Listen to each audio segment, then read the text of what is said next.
तो hello friends, welcome to my YouTube channel. दोस्तों बहुत बहुत स्वागत है आपके अपने YouTube channel Pritam Bhojpuri update में। प्रीतम भोजपुरी अपडेट में आप लोग का बहुत बहुत स्वागत है। खेसारी लाल यादव जी का ले गाना आ रहा है, बहुत ही बवाल सैड सॉन्ग। और ये एक ऐसे राइटर ने लिखा है इस गाने को जो कि सैड सॉन्ग से बादशाह नहीं बेताज बादशाह कहे जाते हैं। जी हाँ दोस्तों, अभी ये गाना आया था खेसारी म्यूजिक वर्ल्ड से, इंसान खिलौना हो गई। उस गाने के भी राइटर वही है, उन्होंने इस गाने को लिखा है। और ये भी एक सैड सॉन्ग है, गाने का नाम है प्यार परसों ते तैल न रहे। जी हाँ दोस्तों, सैड सॉन्ग है ये। खेसारी लाल यादव जी का सोलो सॉन्ग है और खेसारी लाल यादव ने गाया है इसे, काफ़ी अच्छे तरीके से गाया है। गाना मैं सुन चुका हूँ, काफ़ी अच्छे हार्ट टचिंग ये आप तो सॉन्ग लगेगा।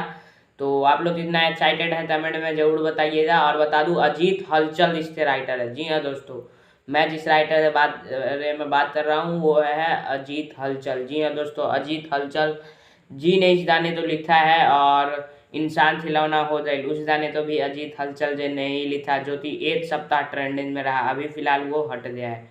तो अजीत हलचल ने लिखा है, राज दाजीपुरी ने म्यूजिक दिया है उसमें। और ये कल यानी कल 12 तारीख तो बुधवार तो सुबह में 5:45 पर इसका ऑडियो सॉन्ग आपको देखने को मिलेगा टीम फिल्म भोजपुरी पर। जी हाँ दोस्तों, और पोस्टर आप अपने स्क्रीन पर देख सकते हैं। कैसा लगा कमेंट में जरूर बताइए। तब तक के लिए जय हिंद, जय भारत।